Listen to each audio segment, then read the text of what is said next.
एक दिन की बात है, उसके पिता को किसी सन्यासी के बारे में पता चला। उसने तुरंत अपने बेटे की समस्या को लेकर उस सन्यासी के पास जाने का निर्णय लिया। सन्यासी को बेटे की आदतों के बारे में बताया और सन्यासी ने कहा कि कल आप अपने बेटे को इस आश्रम में आने को कहिए। फिर उस लड़के का पिता अपने घर की ओर चला गया।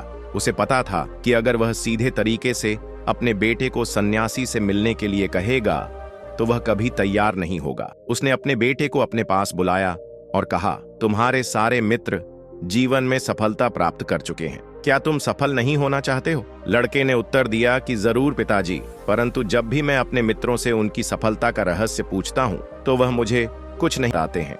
भगवान शिव ने कहा, हे देवी। फिर उसके पिता ने कहा कि मुझे यह रहस्य पता चल गया है कि वह सभी क्यों सफल होते जा रहे हैं। तब उस लड़के ने बड़ी उत्सुकता से पूछा, क्या पता चल गया है? पिताजी कृपया करके आप मुझे बताइए। उसके पिता ने कहा कि कल सुबह तुम्हें एक सन्यासी के आश्रम में जाकर उनसे मिलना है। यदि तुम वहां पर समय से पहुंच गए तो वह सन्यासी तुम्हें ऐसा मंत्र बताएंगे जिससे तुम सफल हो जाओगे, परंतु एक समस्या है। लड़के ने कहा कि पिताजी, मैं कल पूरी रात जागता रहूंगा और सुबह सन्यासी से मिलकर आऊंगा। उसके पिता ने कहा कि ठीक है, तुम वहां जाकर उस सन्यासी की आज्ञा को मानना। पिता की बात सुनकर वह लड़का बहुत अधिक खुश हुआ। जीवन में पहली बार रात्रि में वह जागता रहा, परंतु थोड़े ही समय में उसे नींद आ गई और वह सो गया। फिर अगली सुबह जब वह उठा तो उसे पता चला कि सन्यासी से मिलने का समय समाप्त हो चुका था। उसके पिता ने लड़के की तरफ देखा और कहा कि तुम जीवन में कभी सफल नहीं हो पाओगे, जाओ और जाकर सो जाओ। पिता की यह बात सुनकर उस लड़के को बहुत दुख हुआ। उसने मन ही मन स्वयं को चुनौती दी कि कल सुबह वह सन्यासी से मिलने अवश्य जाएगा।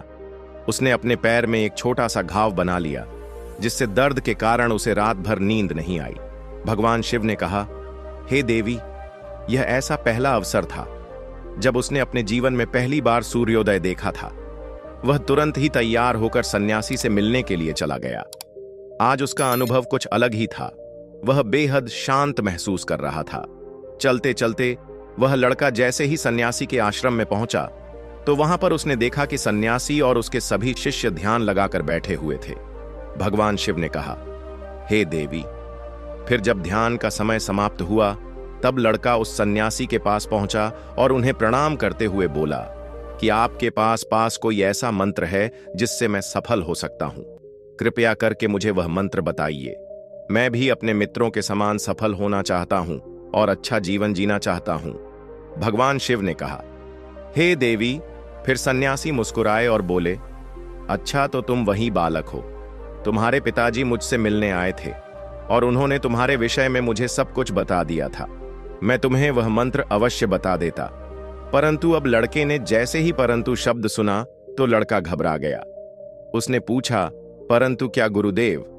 तब सन्यासी बोला, मैं तुम्हें वह मंत्र बताऊंगा, परंतु अगले 21 दिनों तक तुम्हें मेरी आज्ञा माननी होगी। मैं तुम्हें वह मंत्र 21 दिनों के बाद बताऊंगा। तब तक मैं तुमसे जो भी कार्य कहूंगा तुम्हें वह करना होगा। यदि तुम असफल हुए या कार्य के बीच में तुम्हारा संकल्प टूट गया तो उस मंत्र का असर नहीं होगा। दृढ़ निश्चय के साथ उस लड़के ने कहा कि मुझे आपकी सारी आज्ञा स्वीकार है। मैं अगले 21 दिनों के लिए आपका दास हूं।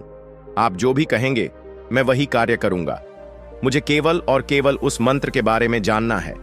फिर सन्यासी ने उस लड़के से कहा कि ठीक है, कल से तुम्हारा कार्य शुरू होगा। तुम इसी आश्रम में निवास करोगे। वह लड़का आश्रम में निवास करने के लिए तैयार हो गया। सन्यासी ने कहा कि यहां रहते हुए तुम्हें ब्रह्म मुहूर्त में उठना होगा और दूसरे शिष्यों की तरह ध्यान और तप करना होगा। साथ ही आश्रम के कार्यों में भी सहायता करनी होगी। ध्यान रहे, यह संकल्प टूटना नहीं चाहिए। भगवान शिव ने कहा, हे देवी। अब लड़का सन्यासी की बात से सहमत हो गया और अगले दिन से उसके कार्य के दिन की शुरुआत थी। इस बार उसने दृढ़ निश्चय किया, परंतु 1 सप्ताह बीतने के पश्चात ही उसका संकल्प टूट गया और वह 8वें दिन देर तक सोता रहा। जब वह नींद से जागा तो उसने कहा कि मुझसे कितनी बड़ी भूल हो गई है। वह रोते हुए सन्यासी के पास पहुंचा और कहने लगा कि हे गुरुदेव, मेरा संकल्प टूट गया। अब मैं जीवन में कभी सफल नहीं हो पाऊंगा। सन्यासी ने उसे समझाते हुए कहा कि एक बार फिर से शुरुआत करो, फिर से संकल्प करो। फिर लड़के ने सन्यासी से पूछा कि सुबह उठना इतना आवश्यक क्यों होता है और यहां पर सभी लोग ही इतनी जल्दी क्यों उठ जाते हैं। भगवान शिव ने कहा, हे देवी। तब सन्यासी ने लड़के को समझाते हुए कहा कि सुबह यानी ब्रह्म मुहूर्त में उठने के पीछे बहुत बड़ा विज्ञान छुपा हुआ है। लड़के ने कहा कि कृपया मुझे वह विज्ञान बताने की कृपा करें। सन्यासी ने कहा कि रात्रि को 4 पहर में बांटा गया है। पहला रुद्रकाल, जिसका समय शाम 6 बजे से लेकर 9 बजे तक होता है। दूसरा राक्षस काल, जिसका समय रात्रि 9 बजे से 12 बजे तक होता है। तीसरा गंधर्व काल, जिसका समय रात्रि 12 बजे से 3 बजे तक होता है। और सबसे अंत में जो पहर आता है उसे मनोहर काल कहते हैं। इस समय को ब्रह्म मुहूर्त या अमृत बेला के नाम से भी जाना जाता है। इसका समय भोर 3 बजे से सुबह 6 बजे तक होता है। यह वह समय होता है जब पूरे संसार की नकारात्मक शक्तियां निष्क्रिय अवस्था में होती हैं और सकारात्मक शक्तियां सक्रिय होती हैं। ब्रह्म मुहूर्त अर्थात देव मुहूर्त। ब्रह्म मुहूर्त का अर्थ देवताओं का समय होता है। भगवान शिव ने कहा, हे देवी। वह सन्यासी आगे कहता है, इस समय देवता धरती पर विचरण कर रहे होते हैं और जागृत मनुष्य पर उनका बड़ा ही सकारात्मक प्रभाव पड़ता है। ब्रह्म मुहूर्त ऐसा समय होता है जिसमें मनुष्य का मस्तिष्क बिल्कुल खाली होता है, जिसमें किसी प्रकार के कोई विचार नहीं होते हैं। और जब इस समय व्यक्ति अपनी पुस्तक खोलकर पाठ का अध्ययन करते हैं तो उन्हें सब कुछ जल्दी जल्दी याद भी होता है और यह लंबे समय तक याद रहता है। यह ऐसा समय है जिसमें हम ज्ञान को समझने का प्रयास करते हैं। इस कारण आश्रम के सभी शिष्य और संसार में बहुत से ज्ञानी लोग ब्रह्म मुहूर्त में उठ जाते हैं। प्राचीन काल में रोशनी का कोई स्रोत ना होने के कारण लोग अपने दिन का समापन सूर्यास्त के साथ और आरंभ सूर्योदय के साथ करते थे। यह एक तरीका है जिससे मानव जीवन प्रकृति के साथ तालमेल बनाकर चलता है। भगवान शिव ने कहा, हे देवी। फिर उस लड़के ने कहा कि ठीक है, मैं कल से अपना संकल्प फिर से शुरू करता हूं, परंतु ब्रह्म मुहूर्त में उठकर मुझे क्या क्या करना चाहिए। तब सन्यासी ने कहा कि ठीक है, मैं तुम्हें बताता हूं कि ब्रह्म मुहूर्त में क्या करना चाहिए और कैसे करना चाहिए। सबसे पहले उठकर धरती माता पर पांव रखने से पहले धरती माता को प्रणाम करना चाहिए और अपनी दोनों हथेलियों को देखना चाहिए और ईश्वर को धन्यवाद देना चाहिए कि उन्होंने तुम्हें आज का सूर्योदय देखने का अवसर दिया है। इसके बाद नित्य कर्म और स्नान करने से शरीर की ही नहीं बल्कि मन की शुद्धता भी बढ़ती है। स्नान करने के पश्चात ध्यान की प्रक्रिया होती है। ब्रह्म मुहूर्त में ध्यान की अवधि 21 दिन तक होती है। इस विधि का उपयोग तब किया जाता है जब आप अपनी कोई मनोकामना की पूर्ति चाहते हैं। यह ऐसा समय होता है जब व्यक्ति अपने आज्ञा चक्र को सक्रिय करने पर काम करते हैं। भगवान शिव ने कहा, हे देवी। आगे वह सन्यासी कहता है, आज्ञा चक्र दोनों भौहों के बीच होता है। यह संकल्प का स्थान भी कहा जाता है। अगर इस चक्र पर ध्यान केंद्रित किया जाए और अपनी मनोकामना को बार बार दोहराया जाए तो मात्र 21 दिनों के भीतर वह मनोकामना पूरी हो जाती है। अगर आपके मन में कोई अधूरी मनोकामना है और आप उसे पूरी करना चाहते हैं, तब उसे सबसे पहले उस मनोकामना का स्पष्टीकरण कर लें। आपको क्या चाहिए यह निर्णय अवश्य कर ले। इसके बाद ध्यान की विधि को शुरू करें। ब्रह्म मुहूर्त में स्नान के बाद एक ऐसा स्थान चुनें जहां पर वायु का प्रवेश हो। ध्यान में शुद्ध प्राण वायु का होना आवश्यक होता है।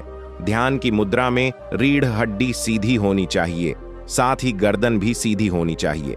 सुखासन की अवस्था में दोनों हाथों को घुटनों पर रखकर आंखें बंद करके बैठ जाएं। हाथों की मुट्ठी को बंद कर लें और 2-3 मिनट तक बिल्कुल शांत हो जाएं। जब आपका शरीर स्थिर हो जाए और श्वास भी शांत हो जाए, तब उसके बाद अपना सारा ध्यान आज्ञा चक्र पर लगाएं।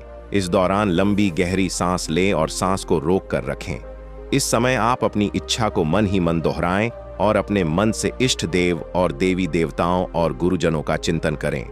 भगवान शिव ने कहा, हे देवी।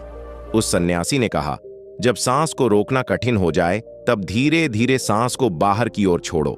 सांस को नाक से भरे और मुख से बाहर छोड़े। इस प्रक्रिया को 3 से 4 बार प्रतिदिन दोहराएं।